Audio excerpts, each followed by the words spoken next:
चलो बच्चों, आज हम पढ़ेंगे विकिरण तथा द्रव की द्वैत प्रकृति का लेक्चर नंबर 23। तो आशा है कि आप बाकी लेक्चर जो है पढ़ के आए होंगे, कि मैंने आपसे कहा था कि अगर आप बाकी लेक्चर पढ़ के नहीं आएंगे तो आपको इस लेक्चर में दिक्कत होगी। और आज हम वैसे भी फॉर्मूला वगैरह डिस्कस करेंगे। तो मैंने आपसे बोला था कि अगर जो है हम सॉरी उदाहरण वगैरह आज डिस्कस करेंगे। तो मैंने आपसे बोला था कि इसमें आपको फॉर्मूला जो है सारे पढ़कर आने हैं, और ग्राफ्स वगैरह सारे आपको प्रैक्टिस करके आने हैं, और थ्योरी भी जो है आपको अच्छे से पढ़कर आनी है। तो इस लेक्चर में बस हम उदाहरण 11.6 11.7 इकट्ठे करेंगे। पहले मैंने सोचा था कि दोनों उदाहरणों को अलग अलग जो है लेक्चर में कराऊंगा, बट लेकिन मुझे लगा फिर कि अब जल्दी जल्दी फटाफट निपटाते हैं, क्योंकि कब चैप्टर जल्दी खत्म करेंगे तो आपको ही आसानी पड़ेगी। तो फिर मैंने दोनों उदाहरणों को एक ही में ले लिया, और कोशिश करेंगे यार थोड़ा जल्दी निपट जाए। तो पहले हम उदाहरण को देखेंगे, और पहले आप उदाहरण को खुद से करने का प्रयास करेंगे, क्योंकि अगर मैं ही करता रहूंगा सारे तो पेपर तो आपको देने जाना है। तो पहले मैं आपको क्वेश्चन दिखाऊंगा। आपको क्वेश्चन पहले अपनी कॉपी में सॉल्व करना है। फिर मैं जो है आपको स्लाइड पर सॉल्व करके दिखाऊंगा। फिर मैं दिखाऊंगा आपको कि एनसीईआरटी में कैसा सॉल्व किया गया है, और जो एनसीईआरटी में हल होगा आपको उसी तरीके से जो है अपने क्रमबद्ध तरीके से आपको हल की तरफ पहुंचना है, और हल ऐसे आपको करना है, और आंसर आपको ऐसे निकालना है। चलिए फिर लेक्चर को शुरू करते हैं। पहला उदाहरण, रुकिए जरा मैं इसको हाँ। तो उदाहरण 11.6 क्या कहता है? एक कण इलेक्ट्रॉन की अपेक्षा 3 गुना अधिक चाल से गति कर रहा है। ठीक है, तो जो है हम पहले उसको लिख लेते हैं, रुकिए जरा। हाँ, तो एक कण है जिसकी हम जो है गति v मान लेते हैं, और इलेक्ट्रॉन की गति को जो है हम v e मान लेते हैं। ठीक है, तो क्वेश्चन में दिया गया है कि एक कण इलेक्ट्रॉन की अपेक्षा में 3 गुना अधिक गति से चल रहा है। मतलब जो उस कण की गति है वो इलेक्ट्रॉन की गति से 3 गुना है।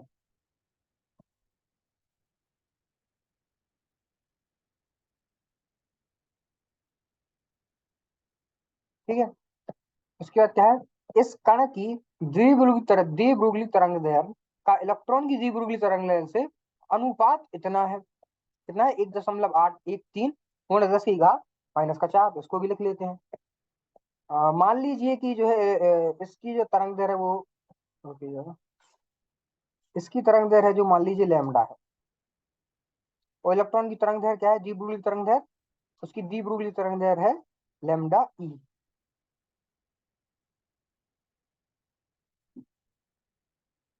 ठीक है, तो अपने क्वेश्चन के हिसाब से जो द्विध्रुवीय तरंग दैर्घ्य कण की है वो जो है 1.813 गुणे 10 की घात -4। इतना जो है जो इलेक्ट्रॉन की द्विध्रुवीय तरंग है उससे इतने अनुपात की है। ठीक है, मतलब इतने गुणे है। तो अगर आगे क्या क्वेश्चन कहता है? आगे कहता है, रुकिए जरा मैं उसको ढंग से बना लेता हूँ।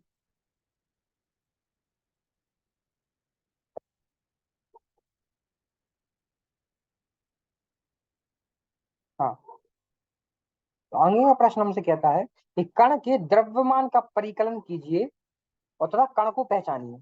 मतलब हमें अब इस कण का एम निकालना है।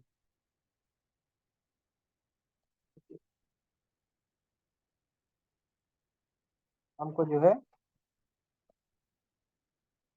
हमको दिया नहीं है, हमको इसी को निकालना है। तो इसको कैसे निकालेंगे? इसको निकालने का जो है बिल्कुल सरल तरीका है। मतलब ये लग कितना टफ रहा होगा आपको कि कितना टफ है इसको निकालना, लेकिन उतना जो है एक्चुअली में है नहीं टफ। तो चलिए मैं आपको बताता हूँ इसको कैसे करना है।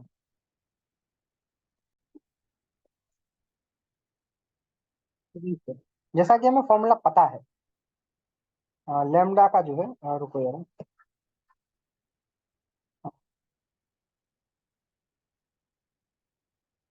लेमडा का फॉर्मूला क्या होता है? H/P।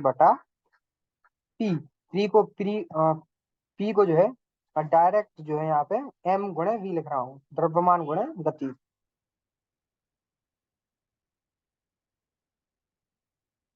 ठीक है, तो यहाँ से जो है, और ये लैम्डा, ये मान लीजिए अगर ये उस कण के लिए है, तो इलेक्ट्रॉन के लिए क्या होगा? इलेक्ट्रॉन के लिए मान लेते हैं लैम्डा ई होगा। वो क्या होगा?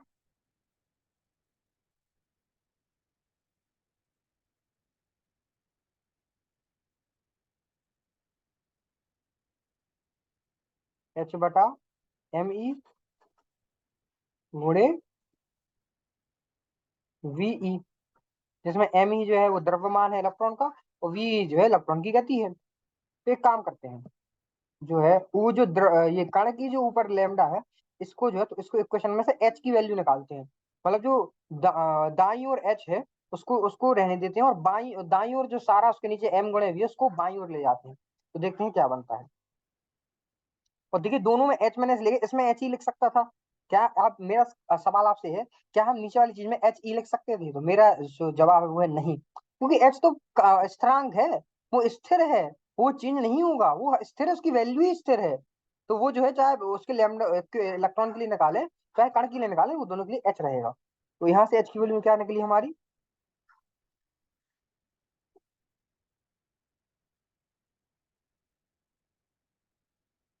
लैम्डा गुणे एम गुणे वी। और यहाँ से एच की वैल्यू क्या निकली?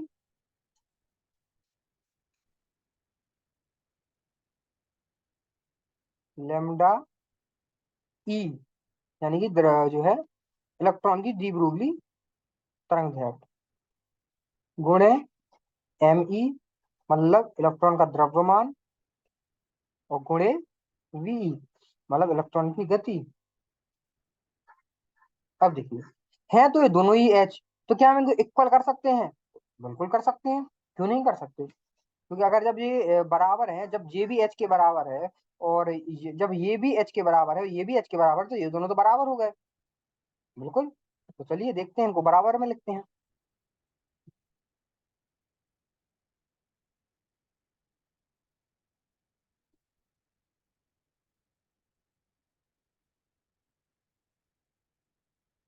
ये हो गया है इधर कणक, कणक का एच, मतलब एच तो कांस्टेंट है। मैंने जो एच हमने कण से निकाला था, पहले बाईं ओर हमने उसको लिखा, दाईं ओर हम जो लिखेंगे वो लिखेंगे इलेक्ट्रॉन की वजह से जो हमने एच निकाला। रुकिए।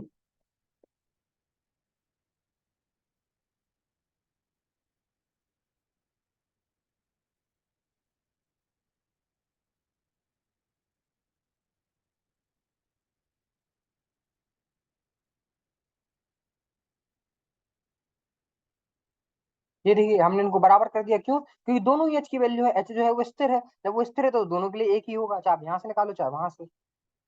चलिए अब इसकी वैल्यू रख देते हैं। तो जो है लेमडा जो है वो क्या है, जो तरंग दैर्घ्य, सबसे पहले तो मैं तरंग दैर्घ्य जो है कितनी दी हुई है, कितनी दी हुई है, जो अपने तरंग दैर्घ्य कण की कितनी दी हुई है, लेमडा ई के जो है इसके इतने गुणे लेमडा ई दी हुई है। चलिए इसकी वैल्यू रख देते हैं।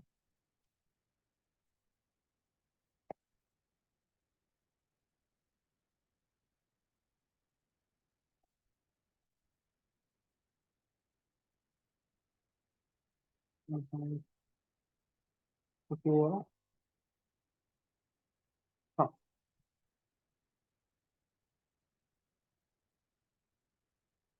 1 × 8, 1 × 3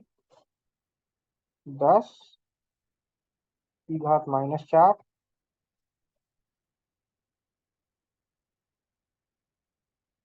गुणे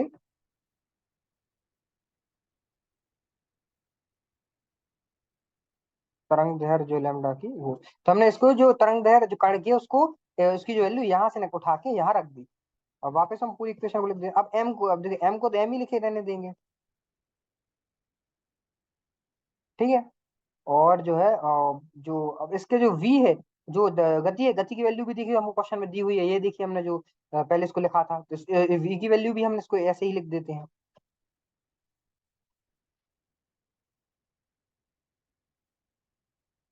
3 ×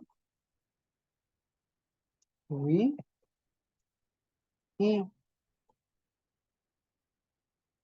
बराबर, और जो है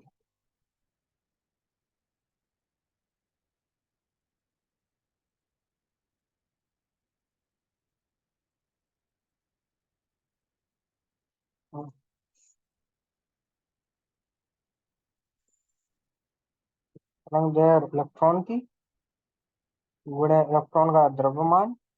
इलेक्ट्रॉन का द्रव्यमान की जो है हम डायरेक्ट वैल्यू रख देते हैं, क्योंकि वो सही रहेगा, इलेक्ट्रॉन की डायरेक्ट द्रव्यमान की वैल्यू ही रख देते हैं। रुकिए।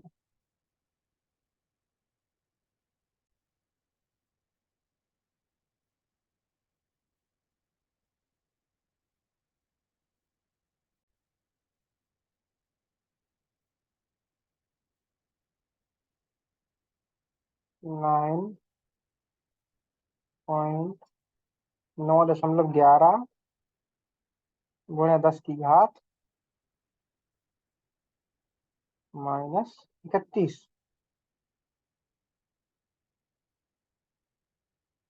ठीक है। और गुणे क्या आएगा यहाँ पे, और आएगा यहाँ पे वीई जो है गति इलेक्ट्रॉन की। ठीक है। तो ये जो है हमारी पूरी इक्वेशन बन गई। अब इस इक्वेशन में से क्या जो है हमको काटा पीटी करनी है, कहने का मतलब अभी देखिए, इलेक्ट्रॉन के द्रव्यमान से इलेक्ट्रॉन की तरंग दैर्घ्य से इलेक्ट्रॉन की तरंग दैर्घ्य कट गई, इलेक्ट्रॉन की गति से इलेक्ट्रॉन की गति कट गई, दोनों साइड सेम ही है। तो बचा क्या, इधर बचा m और इधर बचा 9.11 गुणे 10 की घात -31। तो बस जो इस साइड चेन की उनको उस साइड ले जाइए और उधर डायरेक्ट m की वैल्यू निकल जाएगी। तो कितना सिंपल क्वेश्चन हो गया, क्योंकि अब देखिए, जैसे हम आपको रफ करके बताते हैं। अब जो जो चीजें मैंने गाया मतलब जिसमें काटी है उसको मैं हटा रहा हूँ, ठीक है, जैसे कि ये देखिए।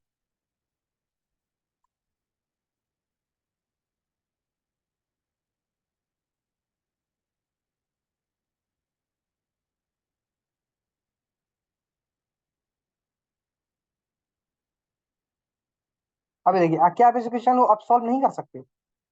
तो जवाब होगा बिल्कुल कर सकते हैं, ये तो बड़ी सिंपल सी इक्वेशन है कि 1.113 गुणे 10 की घात -4 गुणे m, जो कि जो कण है उसका द्रव्यमान है जो निकालना है हमें, गुणे 3 बराबर 9.11 गुणे 10 की घात -31। तो बस इन सबको उस साइड इधर या तो इनको गुणा करिए, फिर उसको नीचे ले जाइए, या फिर इनको डायरेक्ट नीचे ले जाइए दाईं ओर, और बस उनको भाग कर दीजिए।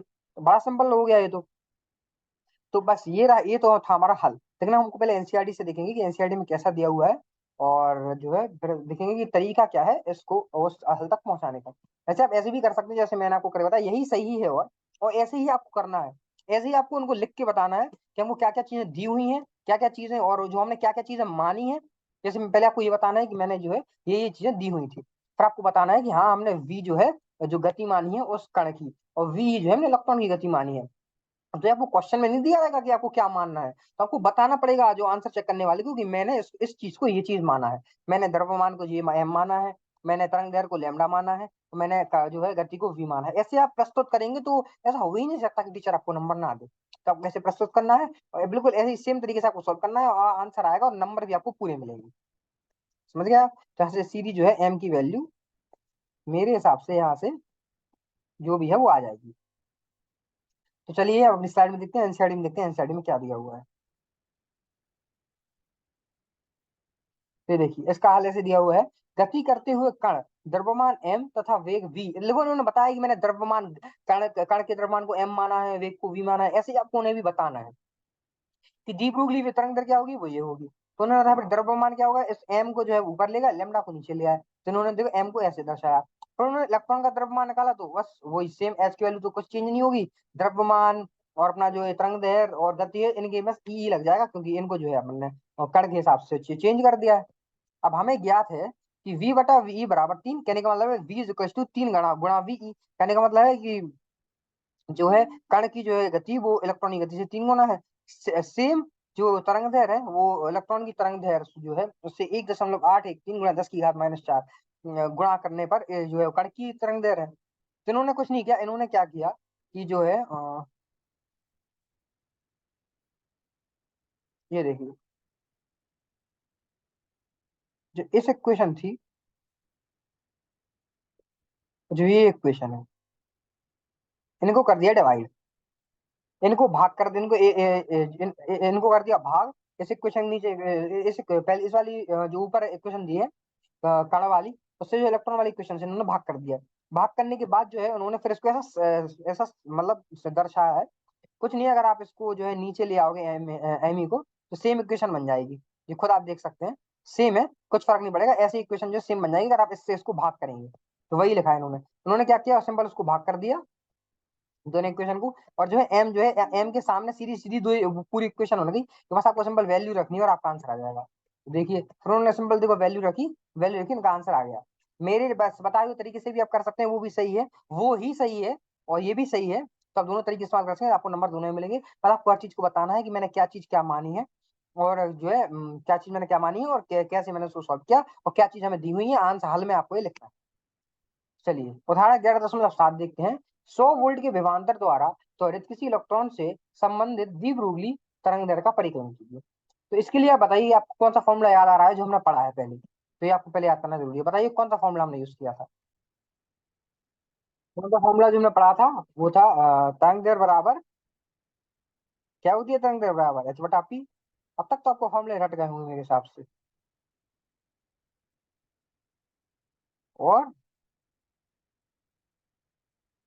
12 अरे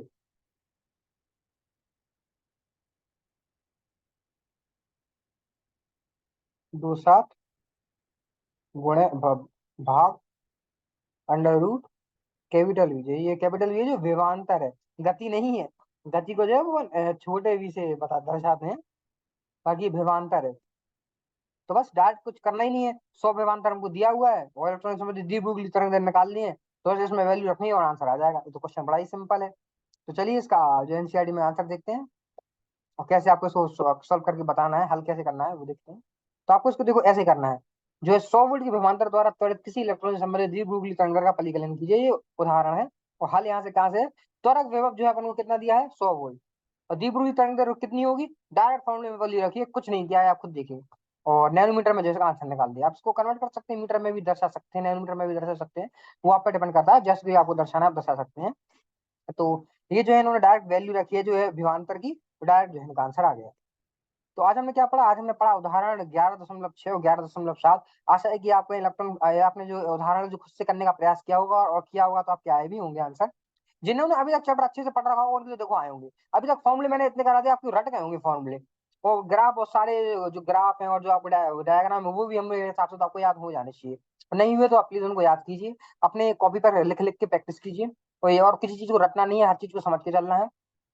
हर चीज को समझ के चलेंगे तो आप किसी भी चीज को कहीं भी याद कर पाएंगे। रट के चलेंगे तो हो सकता है आप एग्जाम में पढ़ पाए, लेकिन एग्जाम के बाद भूल जाए। लेकिन अगर आप ये भी समझ समझ के पढ़ेंगे तो हो सकता है आप जिंदगी भर के लिए उसको याद रखें। तो मेरे हिसाब से समझ कर चलिए। और एग्जाम में ऐसा कोई भी क्वेश्चन नहीं है जो आपसे नहीं बनने वाला है, मेरी गारंटी है।